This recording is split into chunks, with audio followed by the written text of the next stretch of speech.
Hi, Kate here with another video. First, a reminder, if you enjoy my content, please like and subscribe. Helps me build the channel. I'm not making money out of this, but eventually, maybe I hope to, and I'm working to build a channel and get more clout, interview more people. I'm hoping to move towards other platforms as well, but for people to take me more seriously, I have to build up the channel. So if you could subscribe, I'd appreciate it.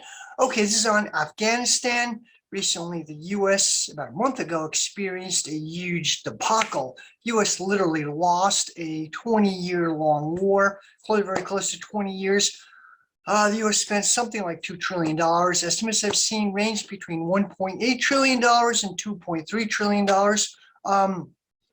So Joe Biden, the president, he was piggybacking an agreement Trump made towards the end of his term. He made an agreement with the Taliban. Biden, that the U.S. would get out. Biden broke the agreement, but postponed it to a few months later. But then he said the U.S. would leave on a 9/11, so September 11th. But well, before that, the Afghan government just collapsed. It's rapidly spun out of control. The Taliban gained much more territory, much more rapidly than anyone thought possible. And some things. So U.S. spent, was it $2 trillion between 1.8 and $2.3 trillion, different estimates I've seen. The U.S. spent at least $8 billion training and equipping the Afghan army, which literally melted away like butter. The president of Afghanistan, Ashraf Ghani, who actually ran on an anti-corruption platform, fled the country. According to some accounts, fled the country in a motorized convoy, 4 or 5 vehicles. Went to a nearby country of Tajikistan. He apparently was found with was it $169 million in cash, which he presumably looted from the state treasury.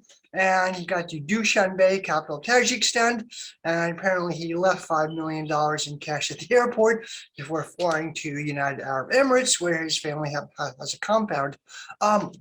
Which reminds me of I believe it was 1979 Sean Connery movie about the Cuban Revolution called Cuba, which is actually a good movie, surprisingly sympathetic. The Cuban Revolution. Anyway, in this movie, Batista is shown running to the airport with literally $100 bills coming out of his pockets and carrying bags of money. My guess is probably historically accurate. I don't know. So anyway, it reminds me of that. What else? Okay, so as like the Taliban offensive was increasing, Biden began a bombing campaign, which is credited with killing around 200 people, mostly civilians. It destroyed a high school.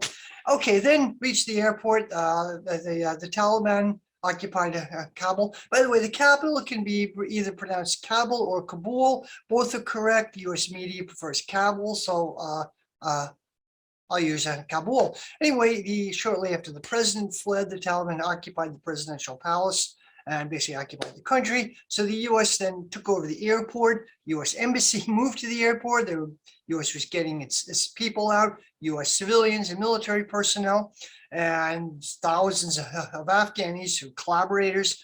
The media says translators, many of them were just average people. Some of them may have collaborated with many U.S. war crimes in Afghanistan. I don't know, but they had good reason to get out of the country. It was a mess. Biden made a speech saying this is not a Saigon movement, but it very much was far worse than the U.S. evacuation of Saigon. There's a famous scene, I believe, in 1974, where a helicopter was lifting off the last helicopter out of Saigon from the U.S. Embassy, the rooftop of the U.S. Embassy, and people scrambling. There's a guy with a revolver there trying to hold them back. Well, what's not seen as often is that people actually grabbed hold of a ladder on one of the helicopters and people fell off. Really tragic. I'm not making light of this. Well, there's similar stuff, exact same thing at the Kabul airport. There are cases of people climbing on the outside of planes, holding on the fuselage. One really horrific scene of someone falling off a plane. I don't know if it's possible to survive holding onto a plane like that, but anyway, I know people were desperate, scrambled to get out of the country. Eric Prince, the famous mercenary. He was founder of Blackwater, which changed their name a couple times. I believe he's with another firm now. He is a story that he was charged. He was there. He was charging $6,000 a seat on his planes for people to get out. There are stories about planes leaving with no one on them in a situation where people are desperate to leave. That's neoliberal capitalism in a nutshell, right there. Anyway, so I believe it was like 2 weeks ago, there was a terrorist attack at the airport. A group called K-ISIS, Khorasan ISIS was believed to be behind it. They were apparently an offshoot of the Pakistani Taliban, which is totally separate from the Afghanistan Taliban, and the Afghan Taliban does not like K-ISIS. Anyway, they had a terrorist attack. Apparently 160 people were killed. It was really horrific. This includes now 13 and 14 U.S. military personnel, U.S. Marines, I believe. We don't know anyway how many of these people were actually killed by the U.S. Immediately after the attack. U.S. troops fired on the crowd to disperse the crowd to clear the area. So we don't know how many of these people died due to the bombing, the suicide bombing, or due to U.S. troops firing on everyone. Pretty horrific. So after that, shortly after that, Biden made some bellicose speech. We'll never forgive, we'll never forget. Okay. And a drone bomb hit a car full of bombs, probably K-ISIS, but it was in a residential neighborhood. And what happens when you hit a car full of explosives? Well, there's a huge explosion, which apparently killed a family of 10, including 6 children. These people had visas to go to the United States, actually. They were apparently middle-class family, horribly killed 6 children. There are horrific stories of how this happened. So the U.S. had to go out with commit one more atrocity before it left. Then on top of all this, after the U.S. finally had to get out by August 31st, which the U.S. did, apparently a couple hundred Americans are still there, are still stuck there, including several thousand Afghans with U.S. visas. So why the U.S. puppet regime collapsed is implicit in how it collapsed right there. The situation where there's extreme corruption, horrific levels of corruption. The social basis of the U.S. puppet regime right from the beginning were the warlords. Well, they were right from based on the warlords who were very brutal, very corrupt, had no popular support. The puppet government had no popular support. The army were a mercenary army. So, and it comes from that. How it collapsed, why it collapsed is implicit in how it collapsed. Is very corrupt, brutal, brittle puppet regime, which had no public support. The U.S. committed numerous atrocities, which I'll get to. Okay, so first, a little background on Afghanistan, what I understand of it. Okay, first of all, Afghanistan has always functioned as a sort of decentralized tribal confederation, not like what they call the Westphalian nation-state system, which came from the Treaty of Westphalia, in which ended the 30 Years' War in Germany, which was basically a religious civil war in Germany between Protestants and Catholics. It was extremely bloody, like about a third of Germany who was wiped out in that period. Anyway, after it was over, there was kind of an agreement. Germany was divided up and had duchies, little states, and the agreement that like you do your thing, we'll do our thing. Like some states are Protestant, some are Catholic. So the basic idea is that a state will be sovereign in its own area. As the nation-state system evolved from that, what's called the Westphalian nation-state system. Okay, the rest of the world did things much differently, but the Westphalian nation-state system was kind of imposed on much of the rest of the world, including Afghanistan, who did things much differently, not better or worse, it's just different. So Afghanistan and many other parts of the world kind of function as a decentralized tribal confederation. There are several ethnic groups. The dominant group are the Pashtuns, who are between 40 and 50% of the population. I've read different estimates, so we'll say 48%, close to 50% of the population. They're Sunni Muslims. They speak an Iranian language. Now, as an Iranian language family, not just the country Iran, but Iranian language family, I believe there's as many as 15 different Iranian languages, which originally covered a huge area of Asia, reaching into Western China, then pretty far into Eastern Europe. They've been supplanted by Turkic-speaking peoples, but there's still large areas which are Iranian-speaking. Now, there are branches of the Iranian language family. There's Persian, which is more associated with the country of Iran today. There's classical Persian, different versions of it. So the Pushtun people speak a version, Pushtun's a version of Persian. And here in my case, they have a code of honor, a Pushtun Wali. Fierce code of honor includes hospitality, but also they're fiercely patriarchal. There's a Pushtun saying that a Pushtun woman leaves a house twice in her life. Once when she leaves her father's house to get married, then the second time after she dies, she goes to cemetery. And Islam, after you die, is still considered part of your life. There are material reasons why, Afghanistan is a very rocky, mountainous country, very difficult to survive. So this fierce warrior ethos evolved out of that. Okay, now Pushtun people traditionally had hegemony over Afghanistan. In the 18th century, there was what they called the Durrani Empire. There's a figure like Ahmed Shah Abdali. Ahmed Shah Abdali founded what's called the Durrani Empire. It didn't last very long, but for a time they controlled the Pushtun Empire, which controlled a big chunk of Central Asia, parts of Iran, Iraq, the Middle East, huge area.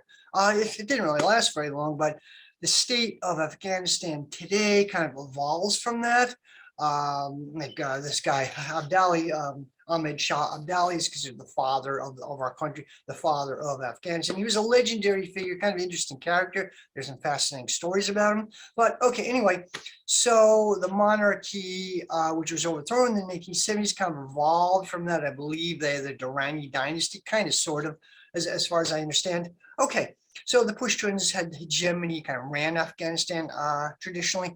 Another group are the Uzbeks. Uzbek people are Turkic-speaking peoples. Their Turkic languages spread throughout a huge area of Asia. Turkic-speaking people, they're Sunni Muslims. And the Northern Alliance is kind of which was part of the U.S. basis of the U.S. puppet regime, are basically a coalition of Uzbek warlords.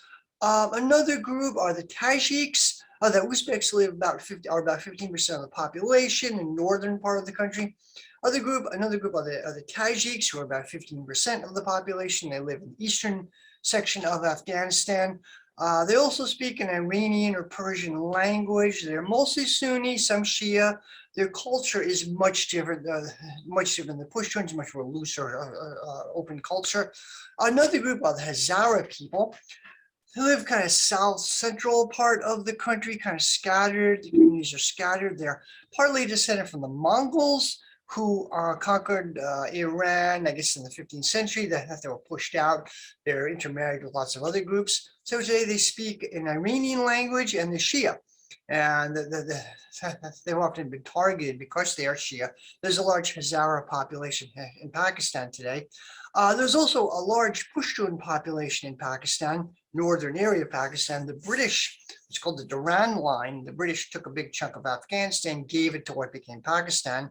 This created problems later on. The border is largely artificial. The northern region of Pakistan, which the central state in Islamabad doesn't have to have full control over. So that's one thing going on here. Okay, so and there's some smaller groups of Dardic peoples. There are different subdivisions. Kalash is one group, the Norstani people. They are a scattered central part of the country. They look Western, often look Western European, some theory that they're descended from the soldiers of Alexander the Great. I disagree with this theory. Their language is kind of Indo-Iranian, and they're probably mostly descended from the original Indo-European invaders. Anyway, interesting history. The Dards, as I understand, largely work in the auto repair industry, the auto repair business in Kabul. Okay, so no one's been able to conquer Afghanistan. It's the graveyard of empires. Or there was an article in Counterpunch a few years ago, the Roach Motel of empires. Empires check in, but they don't check out. No one's been able to conquer Afghanistan. The British tried to conquer it, or in like the late 1830s, the first Afghan war, or in the late 1830s, early 1840s. Very, very complicated. Basically, at one point, literally a 70,000 man British Army, British and Indian Army, occupied Kabul. They tried to prop up this one leader. It fell apart within about a year. Literally the entire army was wiped out and one guy came back a year later. It's kind of complicated, but that's basically what happened. Then later there was a second and third Afghan wars where the British couldn't conquer Afghanistan, but they at least succeeded in making it a protectorate. And throughout the 19th century, was what's called the Great Game, like geopolitical contest between the British Empire, Russia, and a few other entities for control of Central Asia. It's back in the days of Rudyard Kipling, and fascinating history and stories about that. Okay, so fast forward. In the 1970s, there was an attempt at a socialist revolution in Afghanistan. It failed, but analyzing it is important, what lessons we can draw from it. So this is my understanding of it. Okay, so background is Afghanistan was and still is a desperately poor country. Most people are desperately poor. Afghanistan does have natural resources. Lithium, it's the largest lithium deposits in the world, higher than Bolivia, and some other natural resources, but it's only not been fully exploited until recently. Traditionally, the two areas of the two major industries are foreign aid and opium, the opium trade. Okay, so by the 1970s, Afghanistan was still very much of a desperately poor feudal country. Half the population were sharecroppers, very poor sharecroppers. In fact, many families literally ate meat once a year. Women often had two dresses in their lives, once when they were growing up and a second time after they got married. I mean, really poor country. And there's a feudal system, feudal land ownership, where half the population were sharecroppers. They usually gave between 2/3 and 3/4 of their crops to the feudal lord called a Khan. Lord, I think the term came from the Mongols, but really brutal situation. So there was a small, by the 1960s and 70s, there was a small educated elite, often educated in the Soviet Union or in the US, sometimes Germany, India, or a few other countries. After the Vietnam War, the US dramatically cut back on foreign aid. So many people had a Soviet orientation, or educated in the Soviet Union, or sympathetic to the Soviet Union. And this educated elite became radical, or educated element, small educated element became radicalized. Some became Islamists, but many moved to the left. Okay, so in 1965, a Soviet-oriented Communist Party was founded. It's called the PDPA, People's Democratic Party of Afghanistan, and this gets really complicated. So the founding conference was in 1965 at the house of a guy named Mohammed Noor Taraki. I believe he was originally a school teacher, and the primary social basis of the Communist Party were school teachers, or urban school teachers. Okay, so it was founded in the house of Mohammed Noor Taraki, and 2 years later, in 1967, there was a split, and there were two factions. The factions were named after their journals. The one split was the Khalq faction. Khalq means masses, or the people. They were, I'd say, more revolutionary, maybe ultra-left, more revolutionary. Their social basis were the very poor peasants. They were largely, not entirely, but largely ethnic Pashtuns. Their leader was Taraki, Mohammed Noor Taraki, and Hafizullah Amin, who was kind of Amin was the number 2 guy. And he's a pivotal figure in what comes next. Okay, the other faction was led by a guy named Babra Kamal, and based on the Parcham, based on the journal Parcham, which means the flag or the banner. Okay, the Parchamites were basically more reformist. They felt Afghanistan is not ready for a socialist revolution, and they want more gradual change. Their social basis were middle classes or upper middle classes, and largely, but not entirely, ethnic Tajiks. And these two factions, they basically formed separate organizations, and they came to have a very bitter struggle with one another, very intense, bitter conflict. Okay, so by the 1960s, 1970s, there were kind of 3 factions, political factions in the cities. There were the Soviet-oriented communists of both factions. There was a large Maoist student movement at Kabul University, and elsewhere was huge, and there were Islamists. In fact, Islamists were kind of small and regarded with contempt. I mean, it's a religious country, but intellectuals look down on them. There was a faction in Kabul University called the Professors. One of the leaders was a guy named Gulbuddin Hekmatyar. very right-wing Islamists. Sorry, Ahmadiyya used to, the story that he would throw acid in women's faces who weren't covered up, weren't wearing a veil. Although some writers disagree with that story, but I think it's partly true. Anyway, the U.S. very early on supported the Islamists, U.S. and also Pakistan. Even when Pakistan had a left-wing government under Zulkifar Ali Bhutto, they supported these Islamist groups. Okay, very early on. Okay, so the king of Afghanistan back from the 1930s was a guy named Zakir Shah, and he seemed to be kind of a developmentalist, but without really develop the country, but without going beyond the bounds of this feudal system. And the guy who served as his more or less prime minister was his cousin, according to some accounts, also his brother-in-law, Dawood. Now, until recent decades, many people in Afghanistan didn't use surnames and last names, but often somebody's called Dawood Khan or Mohammed Dawood Khan. I'll just call him Dawood. Dawood is the Muslim form of David. So Dawood was kind of officially prime minister from 1953 to 1963. Then he did other things. He was on and off vizier, chancellor, a bunch of titles. He's basically prime minister. And he ran into and he was had close ties with the Parcham faction of the PDPA. He wasn't a member, but he kind of close ties. And he was originally, in the 50s, he was supported by the conservative right-wing religious establishment, but that would surprise everyone by being kind of pro-Soviet. And okay, so he didn't have close ties with the Parcham faction, and he ran into some problems. And then by the 1970s, he had a conflict with the king, and there are different interpretations of what was going on. One thing as I mentioned, there was a Pashtun population in Pakistan. He apparently ran into some conflict with Pakistan over supporting. He kind of was agitating for a separate, Pakistani Pashtuns to leave to form their own country. And he had a major conflict with Pakistan. And also the king, somewhat earlier in the 1960s, had agreed on some kind of constitutional monarchy, but he didn't go along with it himself. And reforms that Dawood wanted to enact were blocked, were continuously blocked. So we ran into a collision. There are different accounts of what was happening, but he would look like he was about to be purged. To forestall that, Dawood, with the aid of the Parcham faction, carried out a coup and overthrew the king. He established what's called the Republic of Afghanistan.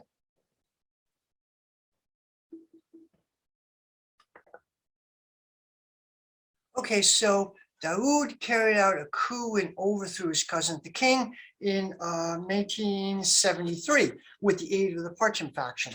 Now, I forgot to mention both factions of the PDPA came to have a heavy presence in both the government bureaucracy and the military, especially the Calc had they spent a lot of time recruiting in the military, very heavy presence in the Afghan army, but both factions were involved.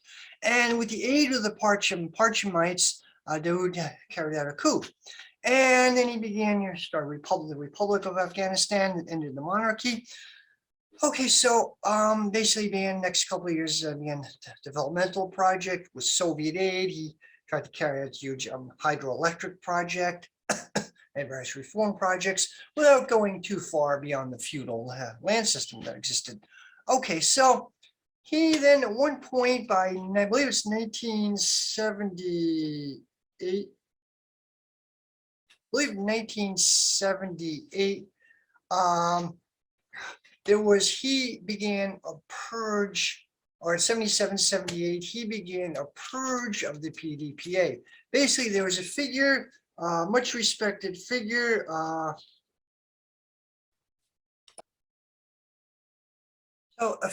Mir Akbar Khyber, PDPA leader, was assassinated. He was a member of the Parcham faction. He was editor of their newspaper. He was a much respected figure among all factions. At his funeral, something like 15,000 people attended his funeral. The Dawood government put the blame for his assassination on Gulbuddin Hekmatyar's Islamist group, but it was widely believed that Dawood himself was behind this. Interesting, there's a theory in the Parcham faction kicking around that actually Amin, kind of the number 2 guy of the Calc faction, was behind this. And some possibility it might be true in light of what happened a little bit later. Okay, so the assassination of Mir Akbar Khyber was a signal for the government to begin a mass purge of PDPA members. They were fired from the government. They're beginning mass arrests. It looked like they were going to be killed or wiped out, mass purge of communists. So to forestall that, kind of as an act of self-preservation, there in, I believe, April of 1978, the PDPA, led by the Celt faction, led a coup. They are coup to overthrow Daoud. So he was killed, he was overthrown, and they call this the Sauer Revolution. Happened in the month of April, which is in the traditional ancient Iranian calendar, Sauer. Okay, so this was not a social revolution. It was a coup, but it was kind of meant to jumpstart a socialist revolution. So often people say that revolutions often start as an act of defense. They're not, let's start a revolution. They often start as defense, and we don't know when they're gonna happen. We can't control. And people, most likely, PDPA was not remotely ready for a revolution, for even a coup to have leadership. But that's the situation they were in, ready or not.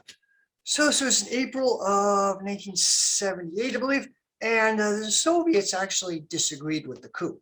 They met with Taraki and said, when they disagreed with it, they went along with it once it happened. There's a story that we met with the Soviets. They're quoting State and Revolution by Lenin back and forth, which is like the Marxist theory of the state, and they did slightly different takes on it. But once it happened, they went along with it.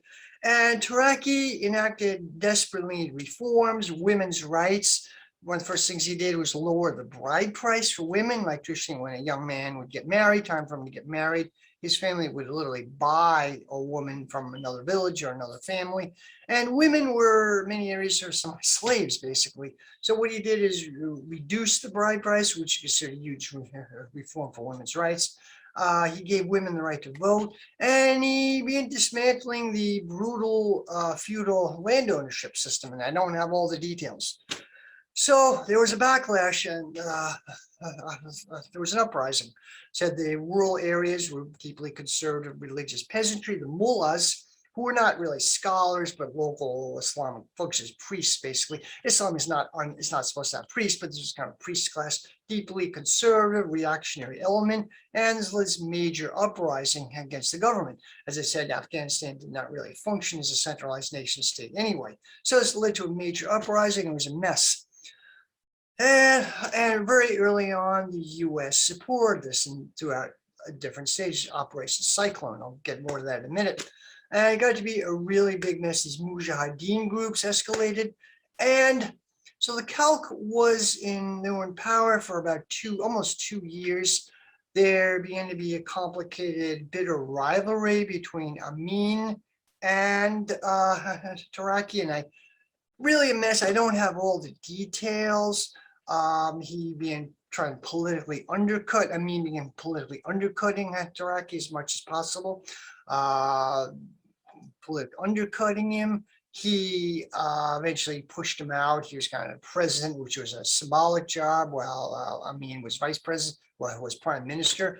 Amin was also very brutal, began mass purges, mass executions. Some of this went on under Taraki, but really escalated under Amin, really brutal character. He he not continued these reforms, rural reforms, so it was very brutal and heavy-handed about how he did it, and there was this escalated backlash. Okay, well, at the same time, the U.S. escalated its support. There's what's called Operation Cyclone. The U.S. spent at least $1 billion supporting and training these Mujahideen Islamist guerrilla groups, mostly within Afghanistan. The funding actually, interestingly, went through Pakistan, through the Pakistani ISI, which was I think it was called Inter-Service Intelligence Committee, something like that. They're originally military intelligence. They're originally a small, underfunded branch of the Pakistani army. Their headquarters were originally in a trailer. Well, after massive USA, at least $1 billion in aid from Saudi Arabia, Turkey, other countries, even China, the ISI mushroomed out to be a major part of the Pakistani ruling class, which they are today, and this created huge distortions in Pakistani society. Okay, so the ISI funneled this training to the Mujahideen, It got to be there was a major uprising in the countryside. One point, I forget this is called the Herat uprising. In the Herat town of Herat, there was actually a mob attack and massacre of Soviet advisors and aid workers. Uh, so it got to be really, really messy. It's a bit unclear what was happening. So Amin came to power, and politically it was disastrous, alienating just about everyone. He was cracking down on one part of his own faction, while at the same time arresting and imprisoning and purging people from the Parcham faction, as well as alienating large parts of the peasantry. It was a mess. It looks like he was trying to pivot away from alliance with the Soviet Union, too. He began an alliance with Turkey and Iran, which at the time were close US allies. A little while later, then it was a mess. A little while later, 1979, was the Iranian Islamic Revolution, when Iran became a theocracy. And the Soviets were kind of worried about this. Soviet leadership originally did not want to invade. They did not want to enter Afghanistan. They thought rightfully it would have been a disaster. No one likes to be invaded. It's going to be a catastrophe. But ultimately, they felt they had to do it. They felt the Amin was an utter catastrophe. They got to get rid of him. According to one story, they actually wanted Taraki to kill him, take him out. For some reason, Taraki didn't want to or couldn't do it. So finally, actually, Amin himself had a pushed Taraki out of power, and then had his henchmen kill Taraki, who was smothered with pillows. So Soviet invasion in 1979, first, it was actually oddly requested by Amin for to help pacify northern part of the country. And he originally kind of thought the Soviets supported him. Oddly, interestingly, the Soviets largely thought he was CIA. I lived in Moscow, Russia for a couple of years, on and off, and I talked to people who fought in the Afghan war at the time, and generally consensus was CIA. Was CIA. He was educated in the U.S., went to the University of Wisconsin, where apparently he's all in left-wing politics. Then he went to Columbia. I actually had an uncle who went to Columbia University in New York City, who claimed he knew Amin. He said, "Oh, I knew Amin when I was a little kid. I used to talk about politics, and I was really into world events. And my uncle was kind of, politics all over the place. But my uncle said something like, I knew Amin at Columbia. He was no communist. Amin was a member of the Christian Society, which was a non-religious social group. But I knew Amin. He was no communist." My uncle meant this as a compliment, of course. I have no idea. My uncle had a tendency to exaggerate or sometimes make up stories, so I don't know how true that is. But anyway, so Amin had become a huge liability, and the Russians, the Soviets, thought it's necessary to take him out, and they did. So the Soviet invasion, interestingly, they killed him, they assassinated him. Spetsnaz detachment, with Operation Storm 333, they surrounded the presidential palace. It was a kind of bizarre gas attack. Amin apparently had survived, but he was at a clinic, and they came to the clinic and shot him there. They eliminated him, and it was probably a good thing at this point. And they replaced him and installed Babra Kamal, who was head of the Parcham faction. Earlier, stuff I forgot to mention. After the coup, led by the Kalk faction, there was bitter quarreling with the Parcham faction. Parchamites wanted more government posts, more positions in the military, and they felt they were being denied this. The Kalk faction said, they're opportunists. They didn't participate in this revolutionary movement. They even supported the monarchy. They were opportunists, and now they want a piece of the pie. There was apparently a attempted coup, a Parchamite coup. I don't know if this is the Parcham faction as a whole or just some members of it. So before this time, after the Kalk came to power, they appointed some Parcham leaders as ambassadors to Eastern Europe and various countries, mainly kind of as a reward and also to get them out of the country. But after the attempted coup, they cracked down on them. This guy, Babra Kamal, had been ambassador to Czechoslovakia, but then they recalled him. He stayed there. He had apparently one story. The Kalk had the KAD, K-H-A-D, the political police. The version of the KGB tried a hit squad, tried to go to Czechoslovakia and hunt him down. Well, the Czech security protected him. Some bizarre stories. There's bitter infighting between these factions. I think the stories are largely true. Okay, so anyway, the Soviet invasion, the Parchamites, they brought back Babra Kamal, and he was installed as leader. I believe he was leader for maybe 2 years. He turned out to be unpopular. He was regarded as a Soviet puppet, for one thing. He could not really heal the breach of the factionalism and also the Mujahideen. While the Mujahideen attacks escalated, kind of interestingly, 1979 was kind of a peak. And apparently we're at one point close to taking over, close to taking Kabul, and the Soviets being really worried about it. The Soviets were really worried about it. They finally secured Kabul. I mean, if Kabul fell, Afghanistan would have been a theocracy, would have been like what happened with Syria, kind of a very similar thing. And the Soviet Union at the time had a large Muslim region, the southern part of the Soviet Union. They were rightfully worried about the spread of Islamic fundamentalism, or jihadism, whatever you call it. And so their entry wasn't really based on revolutionary politics, but based on protecting, their entry was, I think, justified in some ways, was preventing jihadism. Okay, so they actually sort of defeated the jihadists. They actually kind of the Soviet Union and their Afghan allies actually won a lot, actually almost defeated the Mujahideen. It's a myth that they were defeated. No, the Soviets came close to defeating them. In 1985, by the way, the Mujahideen during that period, early 1980s, throughout the 1980s, got a big play in US media, these heroic Mujahideen fighting the Soviet invaders. One of the famous Sylvester Stallone Rocky movies. The last one is dedicated to the freedom fighters of Afghanistan. After 9/11, they had to edit that slightly and take that section out. The made for TV version of the Rocky 3 or whatever it is. Not Rocky 3, Rambo 3. Really stupid. It was really like Vietnam War revenge fantasies. Okay, so the Soviet war was a mess. They pretty much came to occupy most of the cities. But there were atrocities. There were stories of Soviets bombing disloyal villages from the air. It was a horrific mess. I kind of want to critically support the Soviet Union, what they did. It was an attempt at a socialist revolution, but it was, ran into a big disaster. I'm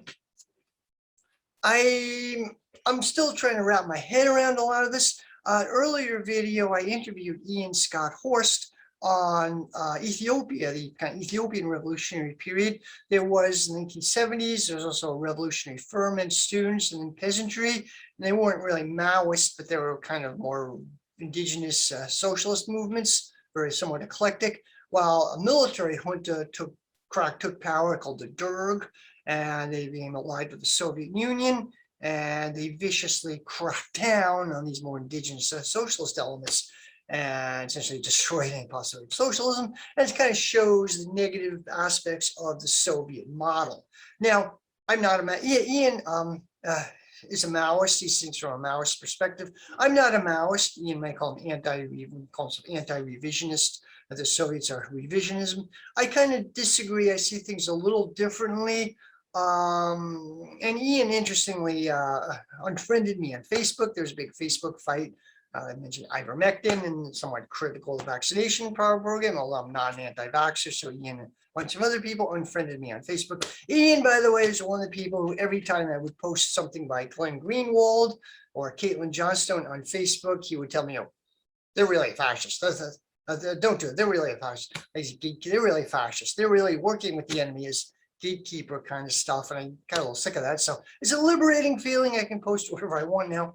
Gatekeepers jumping on my back. But anyway, I felt Ian is an interesting guy, and this book I think is very important. Be Like Shea, Be Like Mao. I believe great book. I recommend reading it.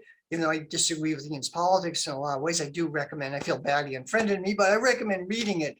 Kind of cautionary tale, and I would call it Stalinism, but he would call it a Soviet revisionism. So this all comes into the mix, and I'm not sure how to wrap my head around this. But anyway, the Soviets and their Afghan allies won a lot of victories against the Mujahideen.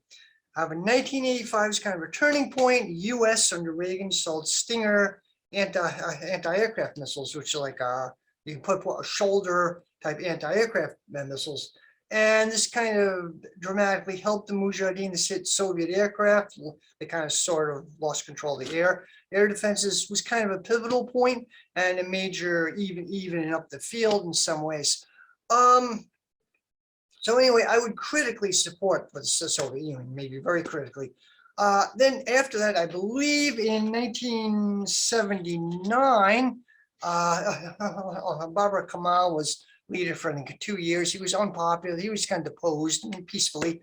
He was voted out of office by the PDA Politburo. By the way, the Soviets forced both factions to work together, a forced merger, and he was replaced by a guy named Najibullah, Mohammed Najibullah. And he was also from the Parcham faction, but he was more conciliatory, ran like beyond factions. He tried to abolish the faction system, kind of ruled above factions. And he had been head of the COG, the political police, KHAD, but he seemed like a good leader. He had some public support in cities. He massively increased education for women, mass education literacy program. And he changed the name of the PDPA, moved it to, I think, is the Homeland Party, and eventually, and he continued in power for literally, like, was it 3 years after the Soviet Union collapsed, and a year and a half after the Soviets, and then the Russians got out of Afghanistan. He continued in power for quite a while. People were shocked by this. He's been continuing in power. And people say, if the PDPA government had been allowed to stay in power, it would have saved Afghanistan from a horrific nightmare, which it subsequently went through. And also would have maybe something like the MPLA party in Angola, which had a similar experience, or Angola Communist Party. They fought against various factions supported by the US and China. It was a mess and an enormously brutal, destructive civil war like in Angola. But they finally kind of won. Later on, they ditched some of their marks. And the Soviet Union collapsed. They moved away from like Soviet-style communism, ditched Marxist-Leninism as the official philosophy, and changed some of symbolism, but they're still in power, and they've done a lot of progressive things. So I think maybe a similar trajectory for the MPLA government in Afghanistan, but that was not to be. So they did have some public support of the Trotskyist organizations. The Spartacus League actually is one of the few groups which supports them, or which critically supported them at this period. And I have big disagreements with the Sparts. They're basically a cult group, but they do occasionally say something. Much of the Trotskyist movement totally opposes anything to do with this, and Maoists do too. I mentioned Ian Scott Horse. He'd probably strongly disagree with my take on this, but I would critically support the Soviet Union.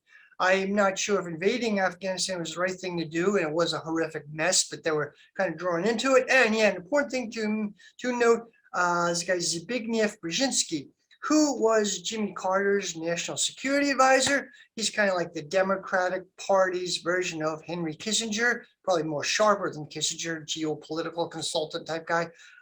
He actually admitted later in a French newspaper, Nouvelle Observer, that he talked to Jimmy Carter, the plan was to entice the Soviets into invading. So there was a horrific bloodshed, horrific disaster, but it was enticed by the US to entice the Soviets into invading Afghanistan, like the Soviets, the Russians, Vietnam. It was horrifically expensive for the Soviet Union. One of the things, not the only thing, but kind of one of the things which eventually led to their collapse a few years later. Not the only thing, but one of the things. And even he said after that, more recently, said stuff like, yeah, some Islamists running around. It's worth it if we can free Eastern Europe from communism. Zbigniew Brzezinski, interesting, came from an aristocratic Polish background. I believe his family had estates in Poland, which were taken over after the Soviet occupied it. And he seems to have dedicated much of his career towards recreating kind of 18th century Poland, quite literally. His daughter, he died a couple of years ago. His daughter, Mika Brzezinski, is an MSNBC hack. Anyway, so what happened? The PDPA Najibullah government, which seemed to have public support. At the end of this video, I'm going to add a clip of a rally, people singing the national anthem, the PDPA national anthem at this period. I believe it changed it into the Waffen Party. Anyway, So I finally went down when an Uzbek warlord who was allied with the regime switched sides. So Najibullah was from the Parcham faction, but he was a kind of a ruled above factions, and he came to have a fair amount of public support. I believe he's in power like 3 or 4 years. He was originally from KAD, the state security, kind of the Afghan PDPA version of the KGB. Here's from KAD. Okay, and as I said, the Soviets sort of close to, and their Afghan allies were close to defeating the Mujahideen. In 1985, Reagan started giving them these Stinger missiles, which gave them a big step up, but still very bitter fighting. So, well, though at the point people say Gorbachev actually betrayed them, he began kind of withdrawing Soviet troops. The war was very, very unpopular in the international community. The U.S. boycotted the Sochi Olympics that time and protest against the Soviet invasion in 1980. War was very unpopular. It was very expensive to the Soviet Union. So Gorbachev became kind of gradually withdrawing Soviet troops and negotiating. Apparently, there's some tense negotiations with Reagan and then with Bush over this. Basically, Gorbachev said, we're going to withdraw troops. We're going to get out of Afghanistan finally, but we'd like you to withdraw your support for the Mujahideen. And then basically Reagan said, like, no dice. You have to get out of Afghanistan. We're going to do anything we want. And finally, Gorbachev got out of Afghanistan. I don't know the exact year, but 1989, got out of Afghanistan. It's been a little bit later. Soviet Union collapsed, and they finally got out of Afghanistan. Russians continued to have covert aid, some Uzbek factions in the north, but basically Soviet troops withdrew. And there was a large decline in morale for the Najibullah government, not surprisingly.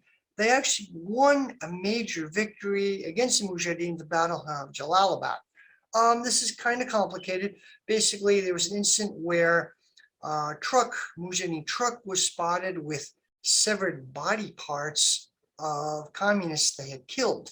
And this enraged the PDPA, not surprisingly, and the supporters enraged them and energized a major counteroffensive against the Mujahideen at Jalalabad and pushed them back. And they were maybe on the point of winning, really defeating them. It's a myth that they were defeated by the Mujahideen. They weren't. But what really did them in is an Uzbek warlord switched sides, who was allied with them, switched sides. A guy named Rashid Dostum, interesting guy. Rashid Dostum was originally a PDPA member. He was a communist. He was the head of KAD, the northern region of KAD, state security, and he pacified northern Afghanistan, apparently did a very good job. And later he was commander of the military Afghan army in that area. But somehow or other, as I said, localism is a huge, huge thing. He came to develop his own separate power base. He left the PDA, formed his own political party, basically kind of vehicle, kind of like a Turkic pan-Turanian type party from former PDA members, more like his political machine. They were guilty of a lot of atrocities, actually. And Rashid Dostum went off on his own, essentially became a warlord. Now, a warlord, what is a warlord? It's basically a businessman, usually a businessman with political connections who has his own private army. It's basically what a warlord is. People come at this from different directions. So Rashid Dostum was convinced to switch sides, made a deal. I don't know the whole story, but this finally brought the Najibullah government down. It's a real tragedy. Then the Mujahideen entered Kabul. Najibullah fled. He tried to go to India. He stayed in a compound, UN secure compound for 3 years. He made several attempts to get to an airport to fly to India, but it was blocked. His family got out, but he didn't. He was holed up in this compound, UN compound for 3 years. Okay, so then the real nightmare came. For the next 3 years, there was bitter fighting between various warlord factions. As I understand, Rashid Dostum himself thought he could take Kabul.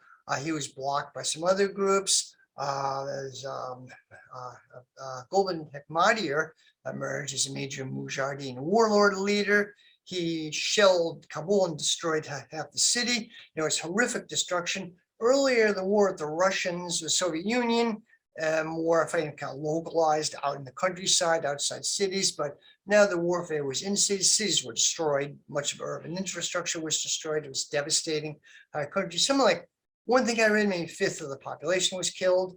It would seem to be much worse. It was through 3 years, much worse than the Soviet War. Okay, so it was went on for about 3 years, and then came the Taliban. Now, this is complicated. The Taliban were created, some mainstream sources, like NPR or Wikipedia, that they were found in Kandahar, which is not true. The Taliban were the project of the Pakistani ISI, completely the project. They were recruited from Pushtun boys, refugee boys. They gave them education as madrasas. The education, the guy was like memorizing the Quran. They already came from a devastated shell-shocked society. Anyway, so these Pushtun refugee boys were recruited.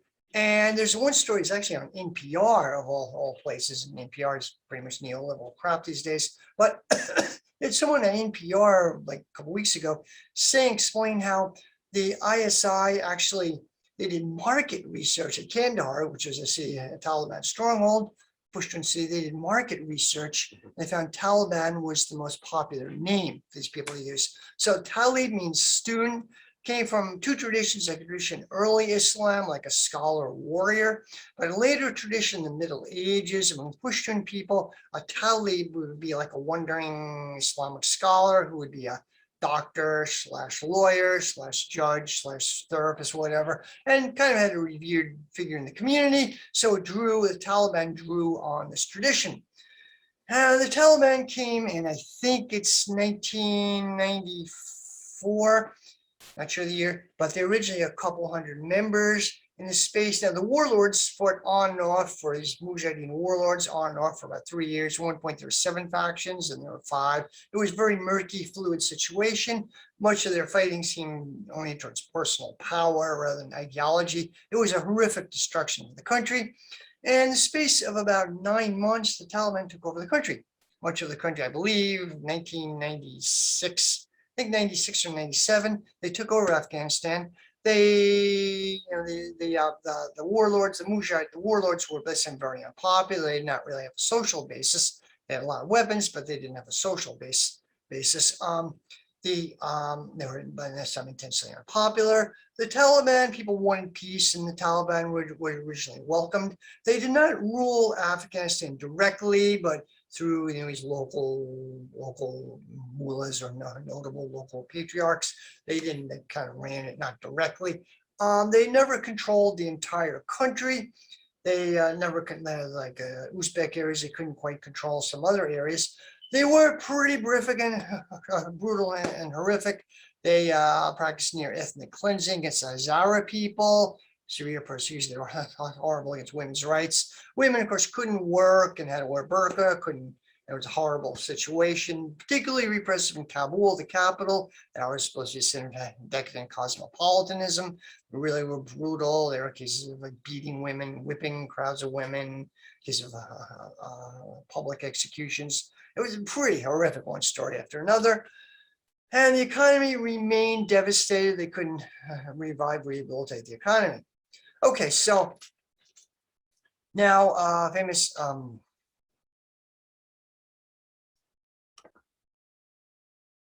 and the Taliban had conflicts with Iran. Iran hated them.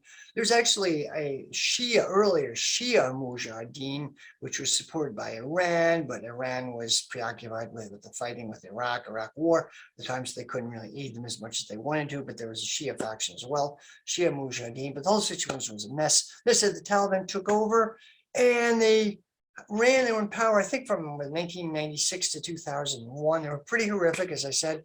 The economy remained devastated. The U.S. was, for the most part, kind of okay with the Taliban, didn't really protest that much. There was intense negotiation of a pipeline, the Unocal pipeline. It was favored by the U.S. because in preference to another pipeline, which would go through Russia and Iran, the U.S. wanted to bypass those countries. So there was intense negotiations. It kind of broke down, mainly because the Taliban themselves had a tense negotiating with these regional groups, had to give them something. in return for laying the pipeline to their area. So it kind of broke down, but the U.S. was kind of okay with them. Then bin Laden was actually in Afghanistan. He's known to be there. He was charged. He bombed the U.S. embassy in Somalia, the USS Cole in Somalia, whatever. But he was known to be holding up in Afghanistan. The U.S. was kind of not say too much, as far as I understand. And anyway, then came 9/11, and pretty early on, it was understood bin Laden was in charge of it, and he was in Afghanistan. The Taliban were not too happy with him. Felt kind of uneasy. Again, they had this code. By the way, Taliban are mostly ethnic Pashtuns. They had this code of hospitality. They felt they had to be nice to him. They were kind of increasingly uncomfortable with him. And the Taliban actually said to the U.S., like, if you can give us definitive proof that he was in charge, bin Laden was in charge, was responsible for 9/11, we'll give him up. We'll send him to trial to a Muslim country and put him on trial. But the U.S. ignored that, rebuffed it, said, nope. The U.S. project was to conquer Afghanistan, to destroy Taliban, which they did. And people, Russians or other countries said, no, you don't do it. You're going to run into a disaster. Don't ever do it. No one conquers Afghanistan.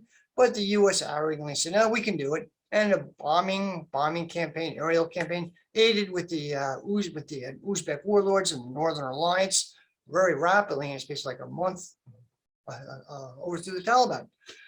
There's actually seemed to be an unspoken agreement. The Taliban leadership was actually airlifted in U.S. cargo planes to Pakistan, while the rank and file was allowed to go back to their villages. And there seemed to be an unspoken deal. It was, according to one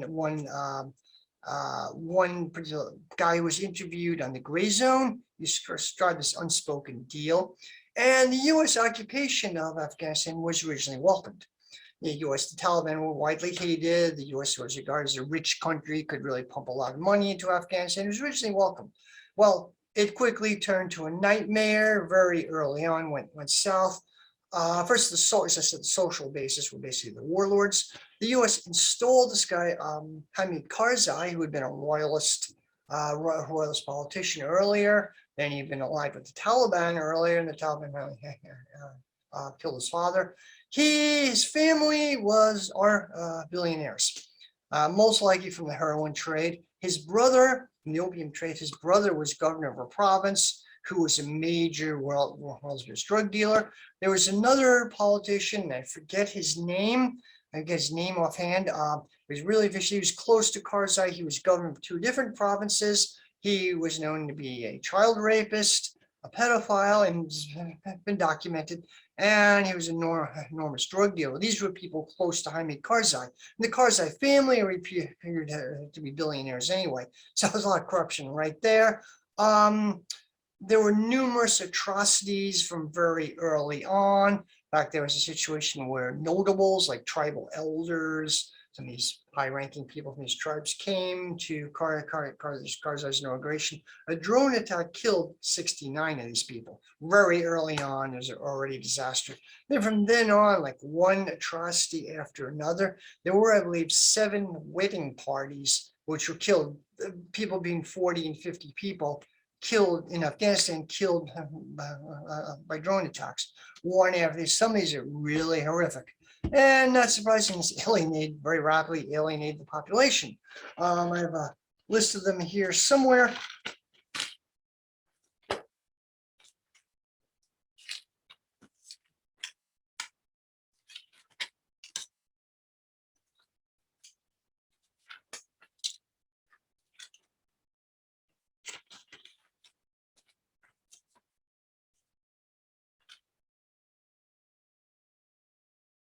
So yeah, in 2003, a air attack killed 9 school children in Afghanistan. 2004, there were 100 people in the wedding party were killed. December 23rd of 2001, yeah, that's 68 elders were killed, and on and on and on. Also, there were nighttime raids in some of the Pashtun areas looking for Taliban members or veterans. And Afghan culture, any culture, but especially Afghan culture, really hated this. If you women lived in seclusion, just committed midnight raid in someone's home. They were often kill raids. They came to identify a Taliban person and take them out. This was enraging, and this helped Taliban recruitment, not surprisingly. People's lives in the countryside did not improve. The economy remained shattered. There were attempts at developmental projects, building schools or building up the economy, but this was blocked. There's massive layers of corruption. Literally any foreign aid whatsoever sent to Afghanistan went to someone's offshore bank account. Oxfam, famously the biggest of the NGOs, they had an office in Kabul. Oxfam, by the way, had corruption scandals themselves, but Oxfam had big office in Kabul, but they closed it down because they understood, they're not going to do it. They're not doing anything, just putting a lipstick on a pig, as they said. They were not able, any foreign aid whatsoever went someplace else, went to some warlords' pockets. It was almost impossible. Massive layers of corruption, and this began alienating lots of people. Yeah, Daniel Hale, whistleblower, recently got sentenced to, I think, 4 years in jail, actually said that 90% of all the victims of U.S. drone attacks were innocent civilians. The U.S. was targeting the wrong people, and not surprisingly, this enraged lots of people. Okay, in addition, there are all sorts of other things. Okay, so around 2003, 2004, they began to pick up of Taliban activity. They had to sort of regroupment. Also, I talked about this unspoken agreement. This wasn't mentioned in the U.S. media or even to U.S. troops, and nobody really knew about the agreement. And it was rapidly violated. The U.S.'s nighttime raids began really attacking them. And in 2003, 2004, there was a notable increase in Taliban activity. They were beginning regroupment, and the Bush administration kind of said, well, it's just, they're diehards. They're just diehards. They're not going to last long. But this gradually grew, and the U.S. got a problem on sense. Also, the U.S. kind of was more concentrated in the war in Iraq. Afghanistan was kind of an afterthought, and the U.S. never really had a political vision. There was like mission creep, nation state building, kind of absurd idea, but nation state building was kind of a mission creep. It wasn't the original idea. It was to get bin Laden, stop terrorism. Well, now we're here, we're going to build a modern democracy. That's not working. Well, why are we here? Well, we're going to stop terrorism. That's not working. Well, why are we here? Well, let me get back to you on this. So it got to be a horrific situation. Time went on, there's increasing Taliban activity. And U.S. as peak had something like the Soviets at their peak had about somewhat over 100,000 troops in Afghanistan. The U.S. occupation was 700,000, like 7 times more. I think far more brutal than the Soviet occupation was, or whatever happened there. So anyway, Obama, I think around like 2010 or so, tried a troop surge. It was kind of, didn't really accomplish anything except kill a lot of people. The idea was kind of force the Taliban to negotiate. Didn't really seem to have any purpose behind it. Didn't accomplish anything. Then Obama apparently tried to secretly work out some deal. The U.S. was willing to leave Afghanistan as long as the U.S. could have some permanent bases there. The Taliban said nope. And it would have been a geopolitical loss for the U.S. in relation to China or other countries. U.S. would lose face big time. But, finally, Obama did wind it down somewhat. Trump inherited it. Apparently, Trump did really want to leave Afghanistan. Some of his generals didn't want to let him really, but he did wind it down. He reached some agreement with the Taliban. This was done actually without even consulting the Afghan government, the Afghan puppet government. The U.S. had contempt for its own puppet. And by the agreement was worked out, Biden was violated it. Stayed in Afghanistan a few more months, but finally Biden is getting out. It was the only thing we could do. Now, as I described the disaster which happened, now there were winners. There were really big winners. The U.S. military-industrial complex, Northrop Grumman, Raytheon, Boeing, Lockheed Martin, all the major defense contractors. They made out literally trillions of dollars out of this. And Ben Norton explained some of the political economy behind this. It was a fantastic, the war, some people really did win out. The people of Afghanistan didn't win anything, but people did win. The military industrial complex literally made out like bandits. There's a major transfer of wealth from upward from one sector to these elements, the Beltway bandits, they call it. He explained this on some of the political economy. It's really interesting, the Gray Zone episode, and I think they do really good journalism. So, there were definitely winners. It wasn't the people of Afghanistan, it wasn't the U.S. working class. Now the U.S., it was kind of a re-pivot for U.S. imperialism too. Okay, we kind of lost, the U.S. lost Afghanistan 10 years ago, kind of recognized. By the way, the Afghanistan papers, which came out actually by the Washington Post in 2019. I was kind of surprised because the Washington Post today are just hacking neoliberal like Jeff Bezos. But what the Washington papers were, their interview, an anonymous interview with 200 military, high-ranking military personnel, and they basically all admitted that we didn't know what we were doing. We lied to the American people about the progress of this. We wanted more funding, but we had no idea what we're doing. The entire thing was utterly botched right from the beginning, massive incompetence, massive disasters. And I was surprised when the Washington Post put this out, but it is interesting, kind of analogous to the Pentagon papers during the Vietnam War era. So anyway, it was an utter catastrophe. The US, though, is repivoting now to Africa, partly Ethiopia, Eritrea, Somalia. And next area where the US is going to devastate. US imperialism destroyed Libya. It was the country with the highest standard of living in Africa. Now it's a place where they openly selling slaves. The US destroyed Syria, destroyed wide areas of Central America. And now it's Ethiopia and the Horn of Africa is the next area the US is going to destroy, the Empire of Chaos. And I'm going to research that, maybe do a future video on that. I'm not 100% knowledgeable. I got to get up to speed on that. But I want to talk about Afghanistan. And, by the way, I'm happy. I would really like to interview someone on Afghanistan, particularly Sauer Revolution, the April Revolution, who's more knowledgeable about it. Because I'm kind of critically supportive of Soviets, but I do have some questions and some doubts. So someone, a Marxist, and I like to interview someone from a Marxist anti-imperialist perspective, and I will leave some contact info attached this video in the comments section. So anyway, if you enjoy my work, please like and subscribe. Helps me build the channel. And thank you very much and have a good day.